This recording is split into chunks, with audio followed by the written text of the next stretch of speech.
नमस्कार बच्चों, मैं राजेश कुमार मीणा, सहायक आचार्य इतिहास, राजकीय महाविद्यालय अटरू 12। बच्चों, आज का हमारा अध्ययन का विषय है मराठों द्वारा वसूल किए जाने वाले चौथ एवं सरदेशमुखी कर।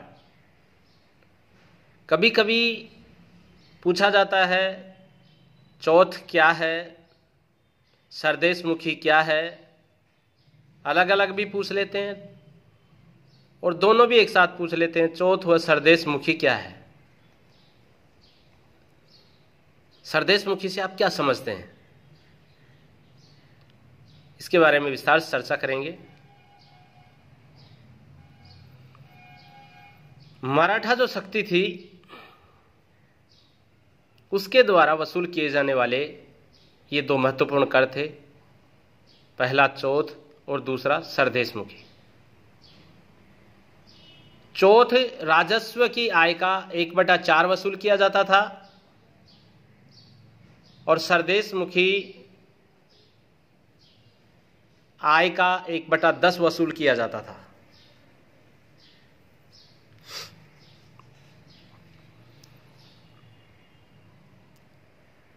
चौथ और सरदेशमुखी जो मराठा जाति है ये पूरे भारत के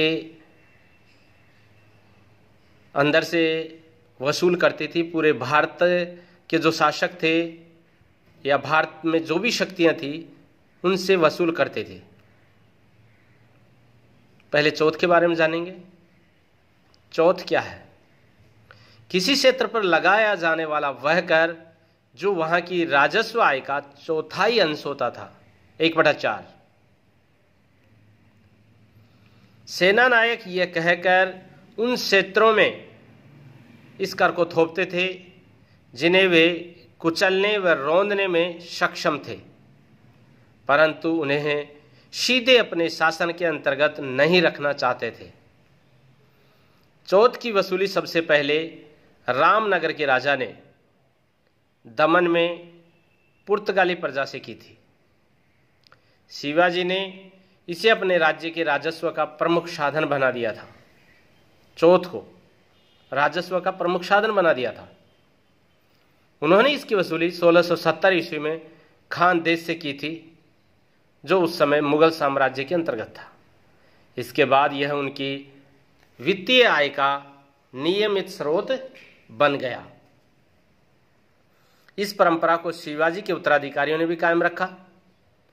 इस बात पर विद्वानों के अलग अलग मत हैं कि यह कर एक प्रकार की लूट थी या फिर सुरक्षा की वचनबद्धता की एवज में लिया जाने वाला साधन था। एक प्रकार की लूट थी या सुरक्षा की वचनबद्धता की एवज में लिया जाने वाला धन था।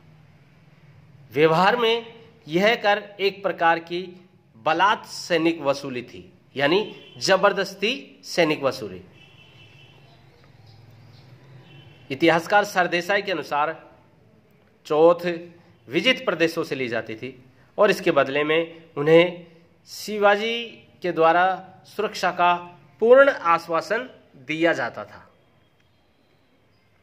दूसरा जो कर है सरदेशमुखी, इसके बारे में चर्चा करते हैं। शिवाजी के शासनकाल में आय का एक अन्य स्रोत सरदेशमुखी था।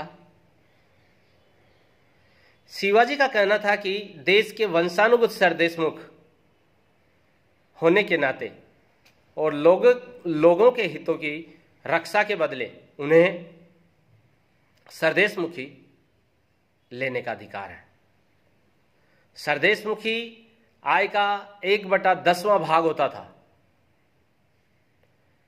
सरदेशमुखी की उगाही सीधे काश्तकारों से की जाती थी। सरदेशमुखी की वसूली गुमास्ता नामक अधिकारी करता था।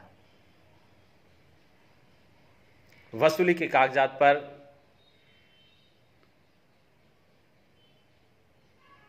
हस्ताक्षर भी आवश्यक होते थे। इस प्रकार मराठों ने चौथ व सरदेशमुखी करों की वसूली भारत में की। और अपना राजस्व बढ़ाया। धन्यवाद।